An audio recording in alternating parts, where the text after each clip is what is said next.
All right, ladies and gentlemen, boys and girls, friends, Romans, and countrymen, lend me both of your ears. This afternoon, here on the East Coast, high noon on the West Coast, where Steve is at, we have an exciting, thrilling, I believe that it'll keep you right on the edge of your seat. Maybe even get you out of your seat. You'll stand up and listen to it because it is exciting. And Steve, what we do first is we have a fella here at the Funny Farm that he earns his keep. If I can find him, I might have lost him here. Oh no, there he is. If I can find him, he earns his keep here at the Funny Farm. We've had him on for about 8 weeks now, I guess. This is how he earns his keep. So, ladies and gentlemen, boys and girls, friends, Romans, and countrymen, here is Dude.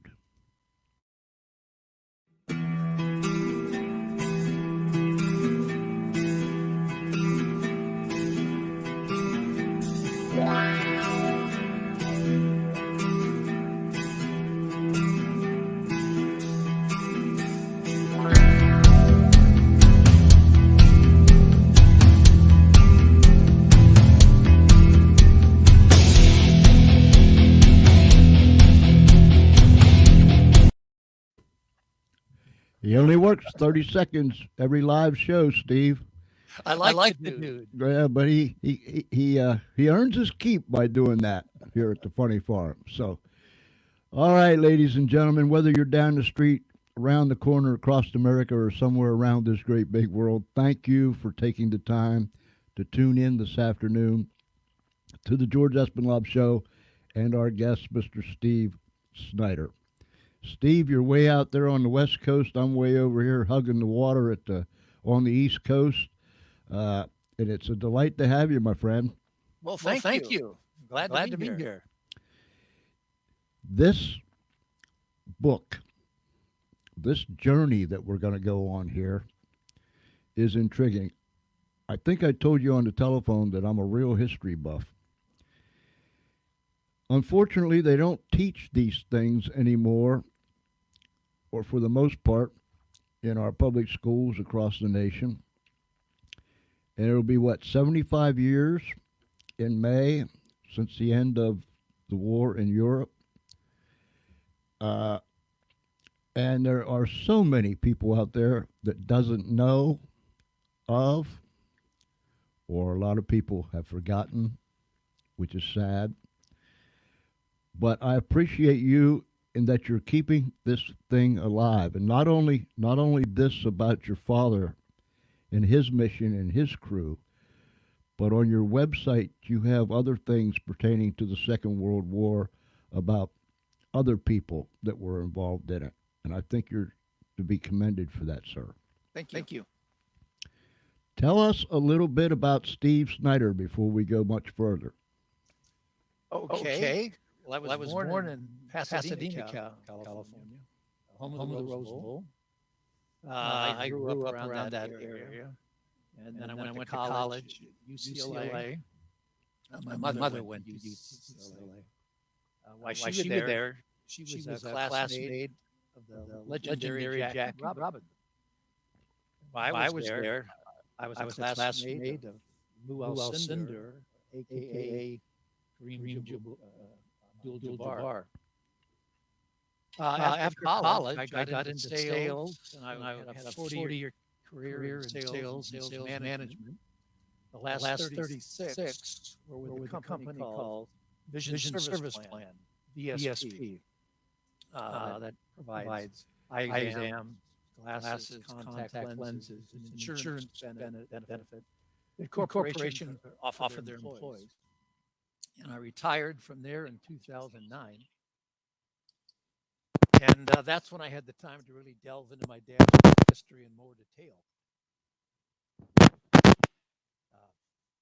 Growing up, I knew the basics of my dad's World War II history. I knew he was a B-17 pilot. He was stationed in England with the 8th Air Force. His plane was named the Susan Ruth after my oldest sister, who was 1 year old at the time that he went overseas. I flew bombing missions over occupied Europe, and in February of 1944, his plane was shot down over Belgium. And he was missing in action for 7 months, but he evaded capture and eventually made it back to England. And my parents had left a lot of material about World War II during the war years, and I just wanted to go through all that information and organize it and learn more about it. And there were 2 items that were really significant. One was a diary that my dad wrote while he was missing in action about his plane being shot down. And the other was all the letters that my dad had written to my mother while he was stationed in England. And reading those items were just fascinating. The diary that my dad wrote was just riveting, and the letters were really interesting because my dad was very candid in what he wrote in those letters. He wrote about the combat missions. He wrote about what life was like on the air base, what life was like in England and London at the time, escapades of him and his crew. And the story of my dad and his crew just became my passion. And I started doing all this research about it. I started reading book after book about the air war over Europe. I went on the internet and spent countless hours doing research, downloading declassified military documents. I went on a quest to find relatives of all of the members of his crew to ask them if they could provide me with any information, letters, articles, pictures, what have you. I joined a number of World War II organizations, started going to reunions, listening to veterans tell their stories. And finally, 3 years into my research, I just came to the conclusion that the story of my dad and his crew was so unique and so compelling that it needed to be told. People needed to know about it. So I decided to write a book. And after doing so, it's totally changed my life. I'm a retiree now. Basically, it's a full-time job. Let me put this up here so folks could see this. That is the 10-man crew, counting your father, of that B-17 that was shot down February 8th, 1944. Now, ladies and gentlemen, I did a pre-show video this morning, and in it, I played a portion of the audio book that Steve had sent me. And it started out with when his father's ship was hit, and things were kind of blowing up around him and the crew. And I listened to it. I left it play until they bailed out, and then I cut it off.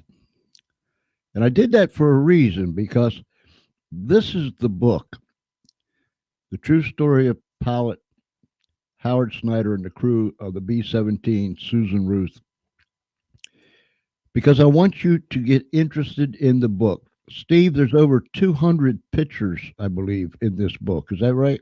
That is correct. Yeah, so the reader can just visualize everything that they're reading about, because they have pictures of all the people that are involved in the story and the locations where all the events took place.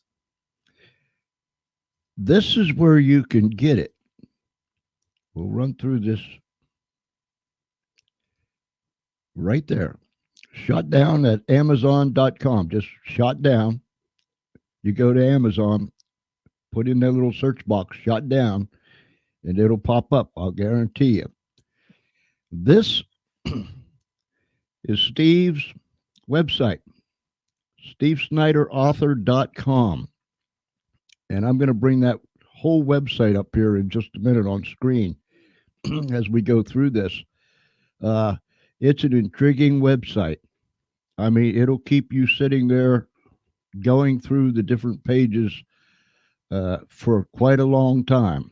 I was in there for a couple hours this morning, and I still didn't get through it all. When your father he enlisted in the Army, and then he ended up in the Air Corps because there's more opportunity to make some more money. Is that right? Yeah. As a result of the first peacetime draft in history implemented by President Franklin Roosevelt in the fall of 1940, my dad enlisted in April of 1941. And he went into the Army, went into the infantry, like you said, and he was stationed up at Fort Lewis, Washington. And for 3 months later, in July, he married my mother, Ruth Hempel. And then a few months later, on December 7th, 1941, a day will live in infamy, Pearl Harbor was bombed by Japan and the United States was at war. Well, my mom was very worried at that time. The future was very uncertain. So that Christmas in December, she went up to visit my dad in Washington. And 9 months later, Susan Ruth was born, their first child. My dad was concerned at the time how he was going to be able to support his family. He didn't think he could do it very well on a private's pay in the Army. So he decided to volunteer for the Air Force and went into the Air Force in June of 1942, initially in pre-flight training, and went through the various stages of pilot training after that. That was, and they had different phases of the training, and did I hear it correctly that 40% of them washed out uh, by the time they got to the end, or it was a high percentage of people that uh, didn't qualify all the way through the training. Oh, yes, definitely. You're right. It was 40% of the guys who started pilot training didn't make it through because it was demanding both physically and mentally. They had to take all these courses in aeronautics and physics and meteorology. And so it was, like a college curriculum to become a pilot. It's just not all about, how you could fly the plane, but that washed guys out too. Um, as you said, there were various stages. There were three main stages. One was primary training, which my dad took in Santa Maria, California. And then if you made it through that, you went into basic pilot training, which my dad did at Lemoore, California, Marana, Arizona. And then after basic, they separated the pilots out. They either went into single engine planes, fighters, or into twin engine planes, which eventually led to either transports or bombers. Typically, the shorter pilots went into single engine planes or the fighters because of the small confinement of the cockpit in those fighter planes. But also, I think it was based on personality. It seems to me that the fighter pilots tended to be pretty cocky, have big egos, be independent risk takers, whereas the bomber pilots tended to be a little more level-headed and team players. My dad was 6'3", so he was a tall guy. He played a lot of basketball. He played center back then. You could be a center at 6'3". And so when he went into advanced pilot training, he went into twin engine planes. And then when he had graduated from advanced pilot training in Douglas, Arizona in 1943, he received his commission as a second lieutenant, received his pilot's wings. And from there, he went into transitional training, where he learned how to fly a 4-engine B-17 bomber. And after he went through transitional training, he went then to operational crew training down in Dalhart, Texas, where the various members of the crew came together. As you mentioned, they were B-17 had a 10-man crew. And there, the various members learned how to work as a team. And once they were deemed ready, they were assigned overseas to the European Theater of Operations and reported to the 306 Bomb Group of the 8th Air Force, based at Thurleigh, England, on October 21st of 1943. How many missions did your father fly prior to being shot down on February 8th, 1944? Well, he flew his first mission on November 3rd of 1943, a mission to Wilhelmshaven. It was the first time that the 8th Air Force put up over 500 bombers on a mission. And then he was shot down, as you mentioned, on February 8th of 44, and he was shot down on his 8th mission. At the time, the 8th Air Force had a mission limit of 25. If you made it through 25 missions, you could go back home. Although it Mm. was so dangerous to fly missions at that time, it was statistically impossible to complete 25 missions. The average number of missions flown in 1943 before being shot down was only 6. It was extremely dangerous being a combat crewman in the 8th Air Force during World War II. So he ended up being shot down on February 8th, a mission to Frankfurt, Germany. Were they on their way back from their bombing raid, or were they on their way to? Actually, they had dropped their bombs successfully, but their bomb bay doors got hit by flak and they couldn't get them back up. And as a result, that caused a drag on the plane. They lost airspeed and they started lagging behind B-17 formation that was heading back to England to return to their bases. And they were singled out by 2 German Focke-Wulf fighter planes. And like wolves or lions coming down on prey, they swooped in for the attack. And in the ensuing air battle, the Susan Ruth was shot down. 2 of the crew members were killed in the plane when it was attacked. The other 8 were able to bail out successfully. But both those German Focke-Wulf fighters were shot down as well at the same time. One was piloted by Siegfried Merrick, and his plane crashed in Belgium, and he was killed. And the other plane was piloted by Hans Berger, who was able to bail out, and he made it through the war. You interviewed that German pilot that was part of the gang that shot your father's aircraft down. What was that like, Steve? Well, it gives me chills just you mentioning it. Actually, I owe it all to my wife that I found Hans Berger. All my dad knew and all the Air Force knew at the time is that they were shot down by 2 Focke-Wulf German fighters. And I thought that's all I'd ever know. But one day when I was doing my research, and that was 4.5 years from the time I decided to write the book to the time it was published. Well, one day my wife casually asked me, why don't you try to find the German fighter that shot down your dad's plane? Like it was easy, like going to the supermarket and buying a carton of milk or something, or a carton of eggs. And I thought it was this crazy idea at the time. You know, she's naive. She doesn't really know what she's talking about. But like a good husband, I did what she told me to do. And I went on the internet or Google trying to find a Luftwaffe pilot, and a couple forums came up, which I joined. And I posted inquiries on those forums about trying to find a Luftwaffe pilot because I knew the day he was shot down, the time of day, the location. And in a week, 2 guys got back to me, one from Belgium and one from England.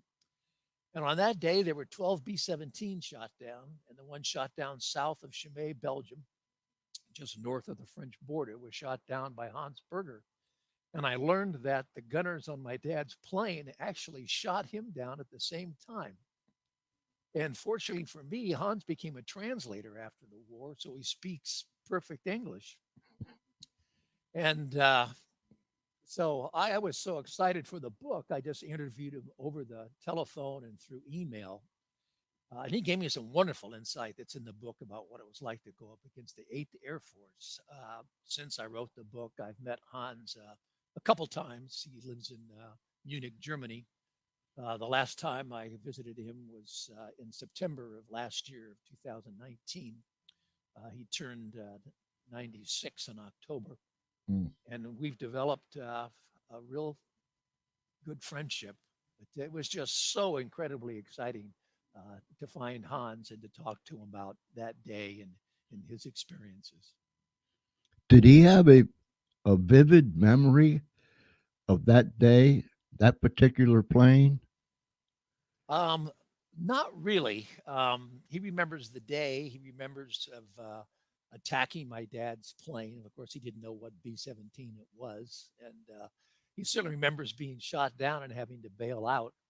But that's really all he remembers. Belgium was occupied by the Nazis at the time. So after he bailed out, some German soldiers, came and found him in a field and took him back into town and took a train back to his base in Germany and continued flying. Actually, Hans was shot down 3 times during the war. Almost all his friends were killed during the war. He was very fortunate to make it through. So that's really pretty much all he remembers about that particular day. But he says it's pretty incredible that when we talk and when we get together, that here he's become friends with the son of a pilot that he shot down, and he in turn was shot down by the gunners of my dad's crew. Wow. When your dad bailed out, one of the first concerns was that he would clear them Bombay doors. And then, as he was flipping and flopping, uh, going through air with lack of oxygen, et cetera, et cetera, et cetera, finally got himself, got his arms out there where he could stop all that spinning, flipping stuff. And his chute opened. He ended up coming down in some trees. And he was since he was the last fella out, he was further. I don't want to say downrange. Well, I guess he was downrange. He was further away from the other 8 men that bailed out, wasn't he? Correct. Actually, my dad and the plane came down in Belgium, and the other guys that were able to bail out came down in France. So they were right at the French-Belgium border. And after as you said, my dad came down in some trees, and this was February, so there was snow on the ground. It was real cold. And his parachute got hung up in these trees, and he couldn't get down. He was dangling 20 feet off the ground. But fortunately for him, a couple young Belgian men came to his rescue. They went back to a farmhouse, got a ladder and a rope, and came back and helped him down this tree. And there's a picture of that tree and these guys in the book, pictures that were sent to him after the war. This occurred in the early afternoon. They thought it was too dangerous to try to move him in the daylight because there were German patrols combing the area trying to look for these guys that bailed out. So they told him to stay put and hide till nighttime, and they'd come back and get him, which they did, and they took him to the farmhouse. The gentleman's name that came to his rescue was Henri Franken and Raymond Dervan. And they took him back to the Dervan farmhouse, which is just right at the French-Belgium border. He had some shrapnel wounds in one of his legs, so they weren't too bad, but they kind of bandaged him up there, and he stayed there one night. Yeah, but they thought it was too dangerous for him to stay there any longer than that, with those German patrols combing the area. So the next night, a Belgian customs officer, Paul Tilcan, came on a tandem bicycle to move him to another location. And after that, he was moved from place to place to place. How long he stayed in any given place, depending on how brave the people were who lived there and how brave or how dangerous the Belgium underground thought it was for him to stay there. He might stay one night at one house or 6 weeks at another house. Kind of an interesting incident that occurred after Paul came and got him on the tandem bicycle. And there's lots of little stories about this in the book, is that he went back to Paul's house, which was also the customs office, and they put one of Paul's customs officer's uniforms on my dad to kind of disguise him, so he got out of his airman's combat uniform. And Paul's wife was laughing at my dad because Paul was relatively short, and the pants that my dad put on, were high water pants. But they started out at night to go into another town, a little larger town of Chumé. My dad came down in the village of Macanoise, Belgium. And it was pitch black. It was raining, and they started pedaling. They came to this hill, and with the shrapnel wounds in my dad's one leg, he could only pedal with one good leg, and they weren't strong enough to pedal up the hill. So they got off the bike and started pushing it up the hill. And when they got to the top of the hill, there was this little cabaret there. The lights were on, music was playing, people were laughing, and all of a sudden, 2 German officers come walking out with their arms around these young girls. And one of them comes up to my dad and asks him for a light for a cigarette. Mm. My dad's petrified. He can't speak German or French at this time, but fortunately Paul could and lit the guy's cigarette. And the Germans let them go on their way. My dad said they were too drunk and too interested in these young girls to pay too much attention to these two guys pushing a bike up in the middle of the night in the rain. Um, so that was one of his narrow escapes while he was being hidden from the Germans. So two men were killed in the aircraft when they were attacked by the German fighters. 8 men bailed out. Your dad came down alone. What about the other fellows? Yeah, my dad had no idea what happened to any of the other members of the crew. In a B-17, the bomb bay kind of separates 5 of the crew from the back 5 were mainly gunners. So he knew that the guys in the front of the plane were all safe and bailed out. But since they came down in France, he had no idea what happened to them. And he didn't know what happened to the guys in the back. He didn't know that 2 of them had been killed, in fact. And he was separated from my father. And my father never knew what happened to any of them until he got back to England 7 months later. But something different really happened to each one of those guys who bailed out. And the book is just not about my dad, but it's about what happened to each member of the crew and about all the Belgian people that risked their lives trying to help them. 3 of the crew were picked up almost immediately and became prisoners of war. 2 of them were so badly injured that they were eventually repatriated because of the seriousness of their wounds back to the United States before the war ended.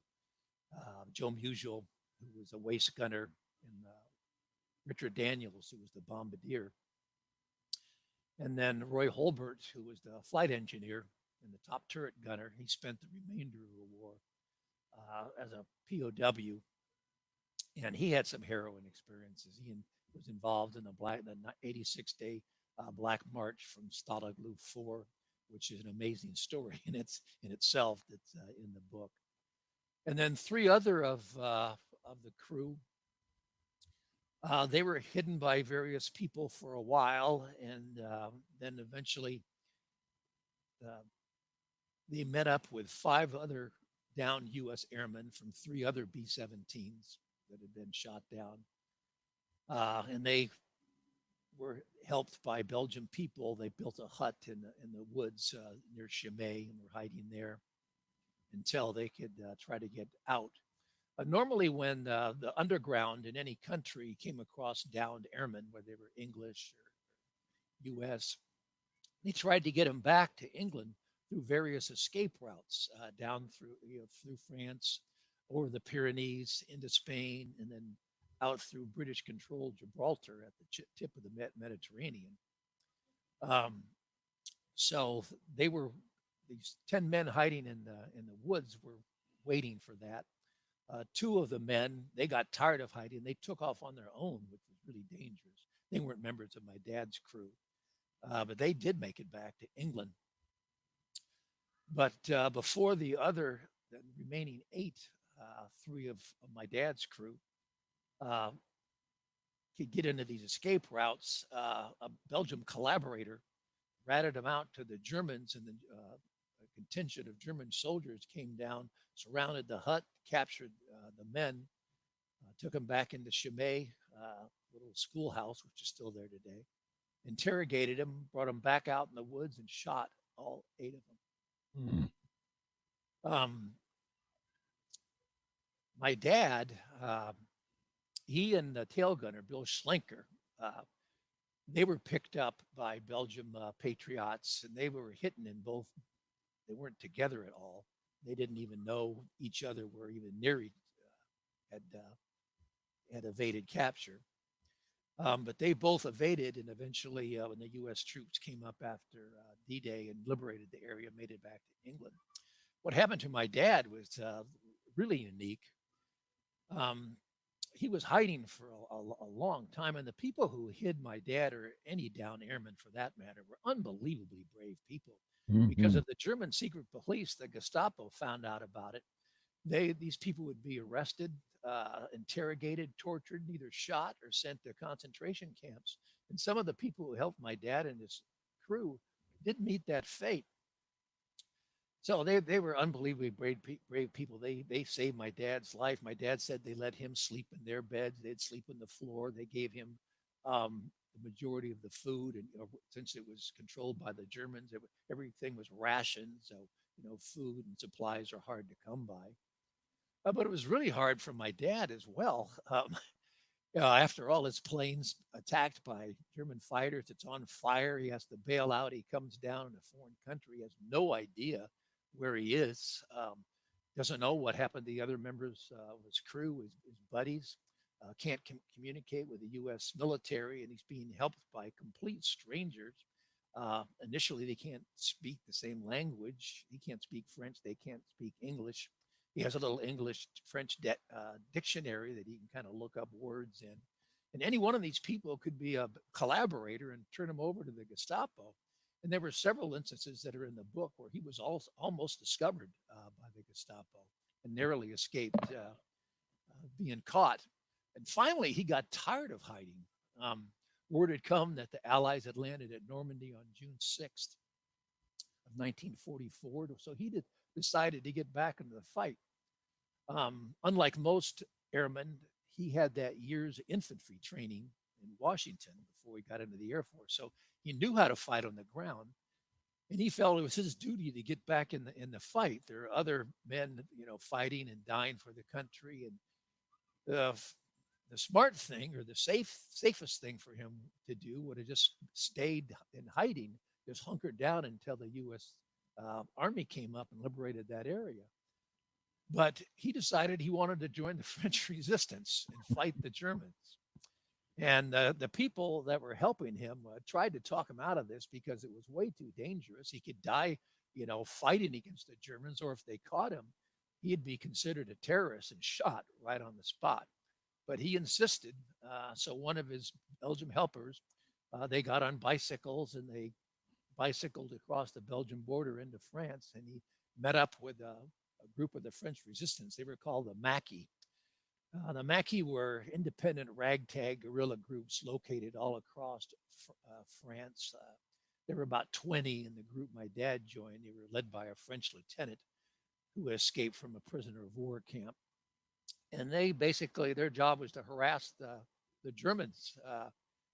They got their instructions through the British over the BBC through coded messages, and they would disrupt communications, sabotage railroad lines, attack German convoys, assassinate German officers. And several of the encounters my dad's Maquis group had with the Germans are described in the book. And they were supplied by the British through airdrops. So that was, how many guys would have done that? I don't know. I don't know if I could have done that. It took a lot of courage and a lot of bravery to decide to join the French resistance. Ladies and gentlemen, here is the book. Shot Down. Wow. What a tremendous, tremendous story. You can get this. It's in hardback, paperback, Kindle, and audio, right, Steve? That is correct. Okay. You can get this by simply going to, let me find it here, simply going to Amazon.com. Just type in there, Shot Down. I'll guarantee you it'll come right up. Steve, can they get it from your website also? Yeah, yes. If somebody wants an autographed book, a personally signed book to them, they can go to my website. And on the home page, you just scroll down a little bit, and then there's a buy now button. You can just press, and then anyone can pay via credit card through PayPal. And then you don't need to be a member of PayPal. You just pay by credit card, and then I'll sign the book and mail it to them. All right. There, scrolling across the bottom on the ticker, is Steve Snyder Author.com.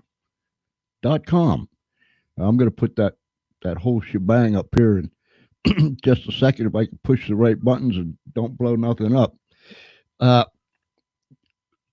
in the book, maybe it'd be better if I share it this way, because then I can see what I'm saying, or hope to see what I'm saying. Uh, let's get this up here. Okay. There is the picture of the crew. And then if we scroll down, there is the book. And you can order Shot Down Today, Amazon, Barnes and Noble, IndieBound, or where fine books are sold. Uh, and it tells you to receive a personally autographed hardcover book. Click on the Buy Now button, which is right there. Uh, Steve, the thing that intrigued me as I was going through this morning was these things right here. Letters. Letters. Uh, Here is, I don't know if I say the name right or not, George Ike or Ike, co-pilot to a friend. And you can go on the website and you can read these letters. Here is the Western Union that arrived. The Secretary of War desires me to express his deep regret that your husband, First Lieutenant Howard J. Snyder, has been reported missing in action since 8 February over France. If further details or other information are received, you will be promptly notified. And that had that had to be had to be heart wrenching when your mom received that telegram. Oh gosh, I'll say. Not only did my mom have that 1 year old, baby Susan Ruth, who's my dad's plane was named after, but my other sister Nancy was born when my dad was missing in action. So here my mother's back in Pasadena, California, with a 1 year old baby girl and an infant girl, not knowing if she'd ever see her husband again. Uh, he was shot down on February 8th of 1944, and then she didn't hear anything until my dad got back to England in September. While my dad was fighting with the French resistance, one day on September 2nd of 44, word came that there were U.S. troops in a nearby village of Trelone, France. So my dad walked into the village, into the town square, went up to an army major. Actually, it was an element of Patton's Third Army, which had come up through France after D-Day. And my dad identified himself, and they interrogated him to make sure that he was who he said he was. And then he caught a ride on a convoy going to Paris, and then got a ride on a C-47 back to England, where he sent a telegram to my mother, Western Union telegram that's in the book, saying that he was fit as a fiddle and to book the money, honey, because he had all that back pay coming to him. So that was a huge day and a huge relief to my mother and my dad's relatives. And there's lots of excerpts from letters of my dad's, my mother, other members and family members of crew in the book, what really makes it personal. After they were shot down, there were a lot of letters exchanged between the family members, mothers, wives, sweethearts of members of the crew, with their deep concern about if their loved one was still alive or not. And as I mentioned, excerpts in those letters are in the book, which are very, very moving. And a lot of those letters are on the website, as you pointed out. There's some letters in here from the family of one of the men that were murdered by the German army in that forest that was hiding. And they were letting people know that because of an investigation that was made, so on and so forth, they were letting the other family members of some other men know exactly what happened. Uh, I found this all fascinating. Uh, that there was such a web amongst the people back here in the states that communicated one with another about their loved ones overseas, those that were missing, those that had been killed in action. Going back to these resistance people, they were amazing, uh, absolutely amazing. That they would lay their life down, risk everything, uh, being found out by the Germans or the Gestapo, but yet they took it upon themselves, and they had quite a network set up throughout Europe during the Second World War. Yeah, I don't think people can possibly appreciate what it was like, whether it's Belgium or the Netherlands or France, being occupied 4 years by German oppression, German occupation, and the hardships they went through and the misery they went through. And so many people being arrested, sent to labor camps, uh, uh, being executed, but still they put their lives on the line to help these airmen that were trying to help liberate their country. And I've been to Belgium 6 times, and even today, the people are still so thankful and so grateful for the Americans and the Allies coming to their rescue. They've erected a number of memorials in the area. There's one to my dad or the crew of the B-17 Susan Ruth in the little village of Mackinawas, a couple hundred yards from the plane went down. And every year they have ceremonies on the anniversary date of that event that memorial was erected for, which are wonderful events. And then every year the biggest ceremonies are centered around September 2nd, 1944, which is the date that Belgium was liberated, where the first U.S. troops crossed over from France into Belgium to liberate their country. And those are unbelievable events. I've been to them. Actually, the first time I went to them was in 1994 for the 50th anniversary with my parents. So that was very moving because I got to see all these houses and farms where my dad was hidden, meet a couple of his Belgium helpers, walk to these locations where my dad's history and the history of the crew took place, which is very moving.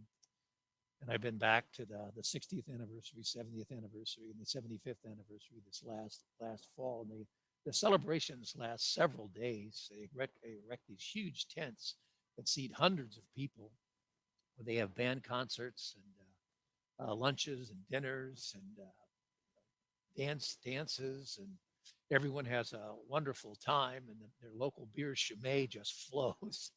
And I've met some wonderful lifelong dear friends there in Belgium. And then they have ceremonies that are very solemn at these various memorials there. They had 4 ceremonies this last year. One in Cendron, where the 9th Infantry first crossed over from France into Belgium to liberate the country. Another memorial where the first 12 GIs were killed in the liberation of Belgium at Mont-Sous-en-Brécige. And then a ceremony at the memorial to the Susan Ruth, and then also a ceremony to the memorial of April 22nd of 1944 to those men that were captured in the woods and murdered. So unbelievable experiences is going over. They're just wonderful people to this day. I can't help but think how much, and probably more so now than ever before, but how much Americans take for granted. Uh, the Second World War ended, soon to be 75 years, just a couple months away. But yet there's so many people that lives here in the homeland that knows absolutely nothing about the sacrifices of the American troops, our allies, the resistance fighters that helped these people get back to friendly lines. Uh, it's so sad. Your father was a guest speaker at one of these ceremonies, wasn't he? Yeah, that's kind of a funny story. One day in 1988, my dad got a letter from Dr. Paul Delahaye, and he was the founder and president of the Belgium American Foundation, which he formed to remember and honor the American airmen that came to fight and die for their liberation. And he said that they were erecting a memorial to the first 12 GIs that were killed in the liberation, and invited my dad and my mother to come to the celebration. And Paul had gotten information or found out about my dad through one of my dad's helpers, Nellie Tilcan, the wife of that Belgian customs officer, Paul Tilcan, who had came in with the tandem bicycle and helped my dad. Kind of as an aside, Paul Tilcan, a couple months after he helped my dad, he was arrested by the Germans, tortured, sent to prison, and he narrowly escaped being executed. But from the torture that he took, he broke his health and he died in his early 50s. But anyway, my dad was debating on whether or not to go to this event. And before he could make a decision, he received another correspondence from Paul with the program for the event.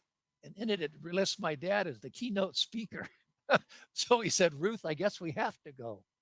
And he and my mother and Joe Musial, the waist gunner, who was injured, actually had his foot blown off. He was one of the guys that was repatriated back there. They went over for the dedication of this memorial in 1988. And then in the following year, in 1989, is when the memorial to my dad and his crew was erected. And for that ceremony, my dad and the other three crew members that were still living at the time, Joe Musial,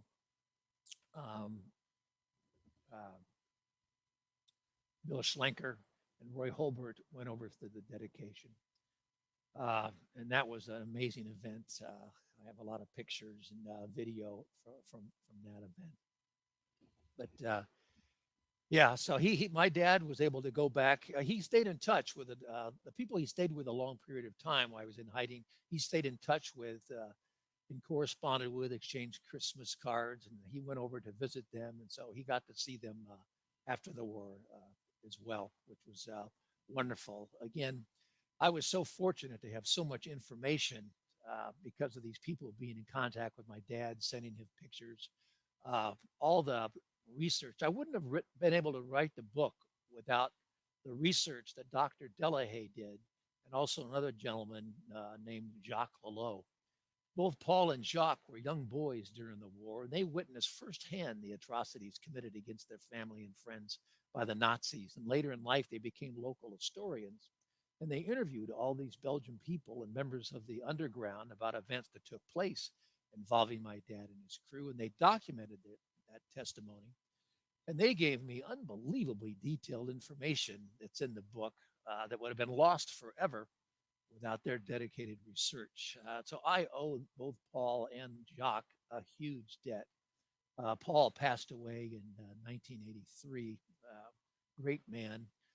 His children, though, Crystal, Severine, and Jacques, they continue the foundation, which has now changed its name to the Duty to Remember Association, to remember not only the Americans, but also all the Allied troops, the British, the Canadians, and so forth.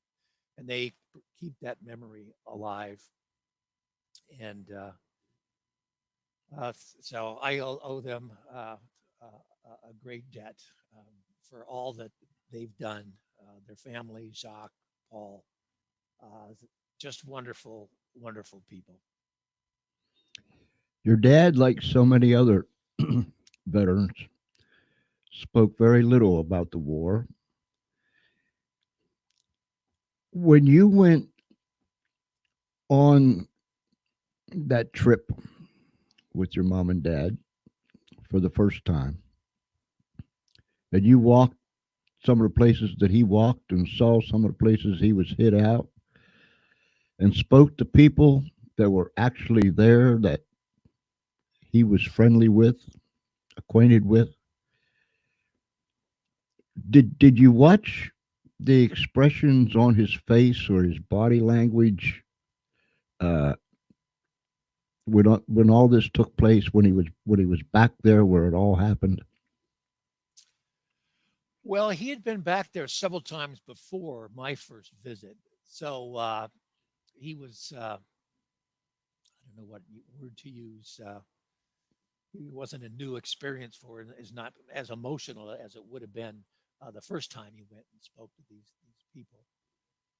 But he couldn't thank them enough, and it was that's when it became personal for me when I went back that first time with my dad. And like you said, uh, most World War II veterans didn't talk much about the war, and my dad didn't until I went back with him, and then he started talking more about it. And I'm so fortunate to know so much because I go all over the United States, attending air shows, signing copies of my book, and I do make a lot of presentations, and I just meet, you know, person after person who come up to me and say, I know I know so little about my vet, whether it's a father, a grandfather, an uncle, what have you, because they didn't talk about it. And then when I finally got to the age that I realized, well, no, this is important, then it was too late to ask them those questions.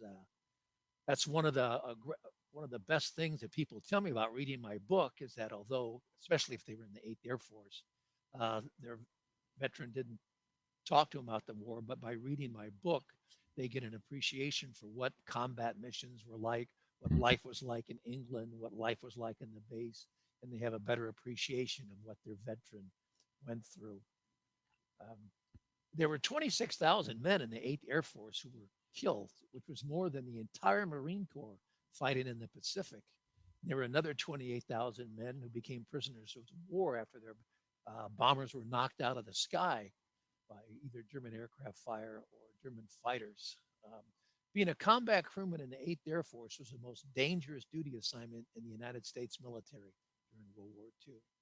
Uh, they knew that any mission could be their last mission.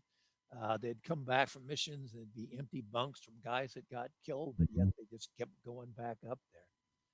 But so my book is not just about my dad. It's just not about my dad's crew, but it's really dedicated to all the men who fought in the 306 bomb group that my dad was in the entire 8th Air Force, and really to all the men who fought and women who served during World War II. Um, a lot of people just don't realize how different the world was back then. Yeah. Today it's a very urban society. People live in cities, and we have all this instant communication and all this social media. Back in the 40s, the U.S. was a very rural country. Most people lived out in the country, lived on farms.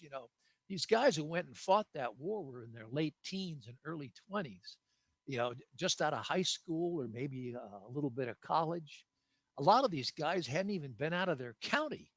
They hadn't even been a few miles from their home. And all Mhm. of a sudden, they're halfway around the world fighting a war, in a strange land, never been away from their parents, their mothers before. Um, it when you think about that, it's incredible. And also, in the early years of the war, it was very uncertain whether the Allies were going to win it. The first, 40, 41, 42, uh, Japan and Germany were winning the war. Yeah. It was very uncertain. And if they had of, we would have none of the freedoms that we have today. And the people in Europe or even England who were occupied and England, who, subject to the Blitz, they realize that if we hadn't won that war, they'd either be speaking German or Russian. People in the U.S. just have no comprehension for that, or especially the younger generations, because, as you said, it's been 75 years. The memory is fading, and that's why I do what I do to try to keep the memory alive and to educate the public about the importance of what took place and never to forget. I think the key to it is the key phrase. You just said it. These fellas came from all across America, from the farms, from the factories, from here, from there, from everywhere. The fact is, they went. Period. Bottom line, they went. And they volunteered. I mean, they couldn't wait to defend their country and help their country. And Yes, also all the people back home, who supported was a huge effort to, build all these planes and tanks and ammunition and food and supplies. And everyone had to ration, and save tin and aluminum and rubber to help, provide for the war effort, have their little gardens, their victory gardens. Um, it unless read about this or go to museums such as the World War II Museum in New Orleans or the Mighty Eighth Museum in Savannah, uh, it's just hard to have an appreciation for what the country and these men and the sacrifice that they gave went through.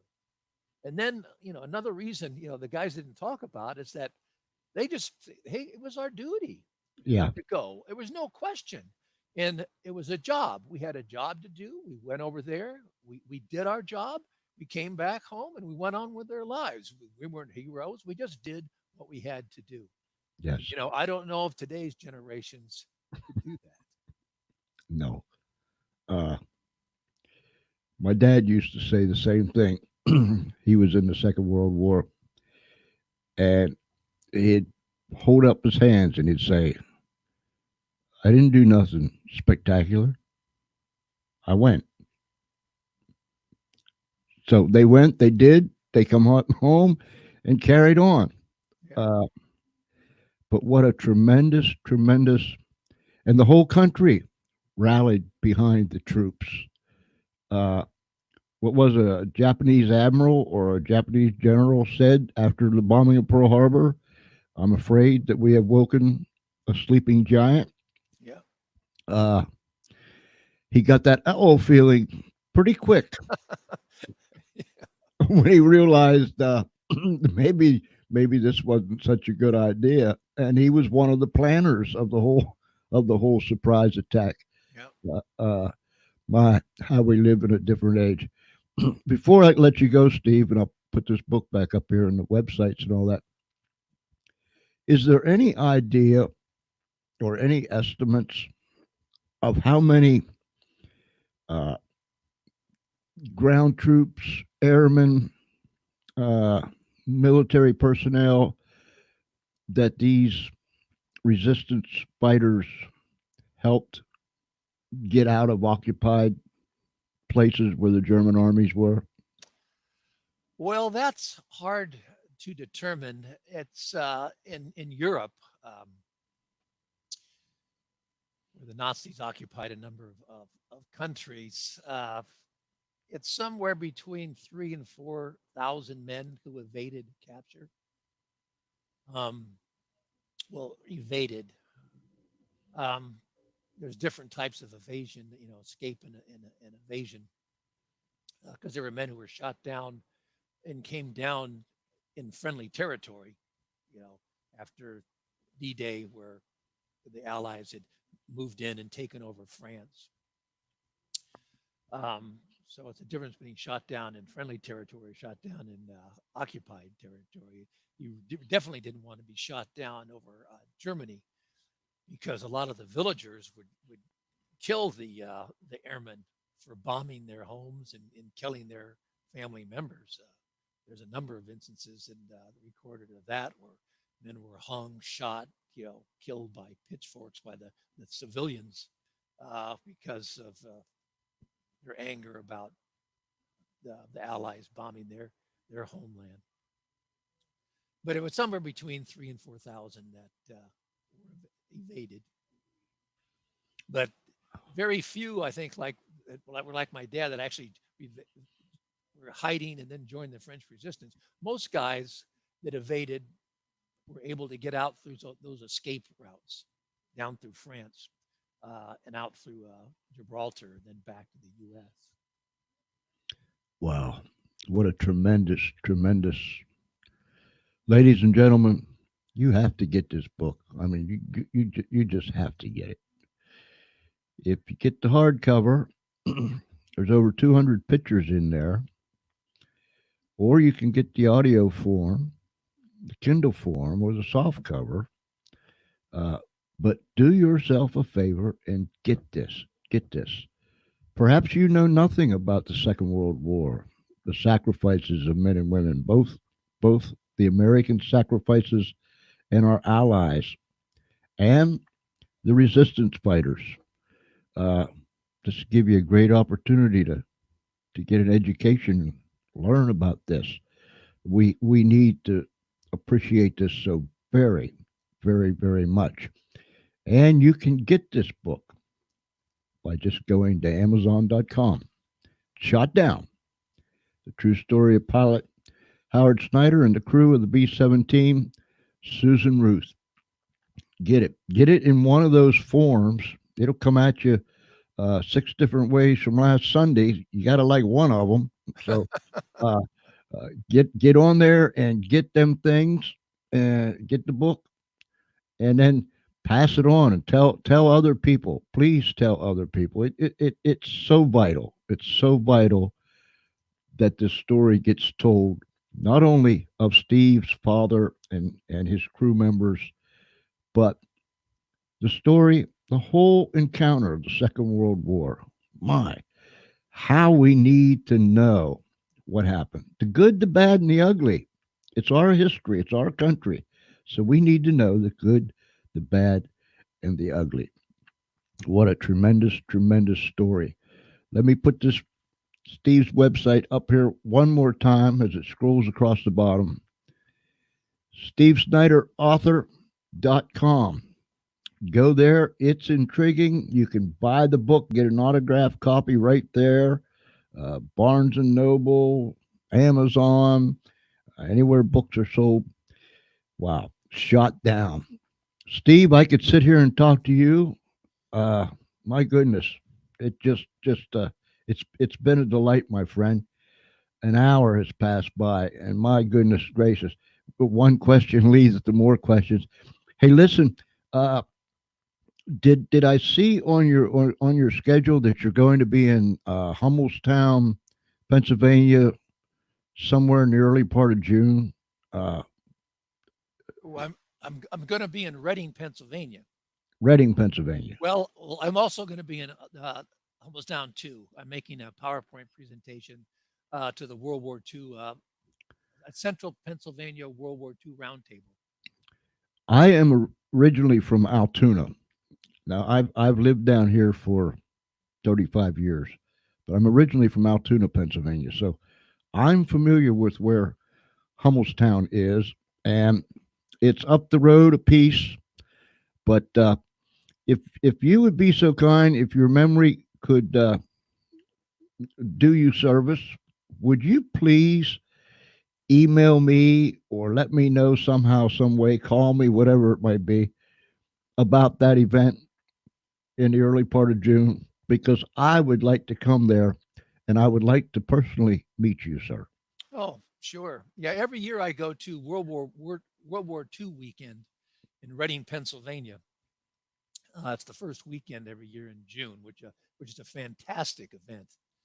Friday, Saturday, and Sunday. It's an air show with all these World War II planes, warbirds, and they have about 3,000 reenactors there, and it's spectacular. And then I made arrangements prior to, I think it's the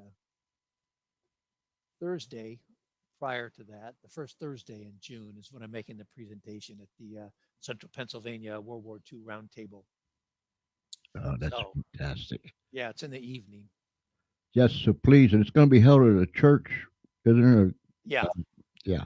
Uh, please get a hold of me and remind me of that. I'll write it down. The schedule, ladies and gentlemen, where Steve's going to be is on that website. So you can see he's stretched out. I mean, he's booked up 6 ways from last week. So if he's in and around your area, Go meet the man. Go meet the man and get the book. Get the book. Uh, if he's doing a book signing thing, right there it is. Autograph copy. Get the book. Get the book. I just I wanna just really press it on you. Please get the book. Steve, you got to come back again sometime soon. It was my pleasure, George. It was a lot of fun. I enjoyed being on. I love to talk about this. It's my passion. And as I mentioned at the beginning, it's really a full time job. That my little tagline or motto is it's our duty to remember. Yes, And yes. that's what what I do every single day is try to get people to remember. At the end of World War II, there were 16 million World War II veterans, and today less than 3% of those men are still with us. There's no other event in history that affected more people than World War II. And it changed Isn't, the world. isn't that the truth? Wow. Ladies and gentlemen, boys and girls, friends, Romans, and countrymen, whether you're down the street, around the corner, across America, or somewhere around this great big world, thank you. Thank you so very, very much for tuning into the George Espinlove Show this afternoon. Now, do me a favor. Remember, when we sign off the live, start those watch parties. Get those watch parties out into your news feed where you can reach people that we're not able to. Push this thing out far and wide. Tell everybody, tell friend, family, and foes that this was something that you need to see. And then come back and watch it again. Start the watch parties, share the posts, the whole 9 yards. Uh, will make this a huge success. Thank you, Steve. Thank you, George. God bless you. And remind me when you're going to be in Hummelstown. And like the man said, good Lord willing, the creeks don't rise. Well, he said creeks. I call them cricks. But the water don't come up too high. We'll be there. Thank you, my friend. Amen. Thank you. All right, ladies and gentlemen, until next time, this is me and all my friends here at the Funny Farm saying you have a great day. If it's nighttime where you're at, have a very pleasant evening. If it's daytime, have a wonderful, wonderful day. But regardless of where you are and what time it is, be kind one to another. Pat somebody on the back, smile at them, and listen, don't ever be afraid to say, I love you. You could possibly save somebody's life and let them know that you really, really care. Until then, my prayer is that God keeps you right in the center of his hand. Amen. I'll see you next time. Thank you, Steve. Thank you, George.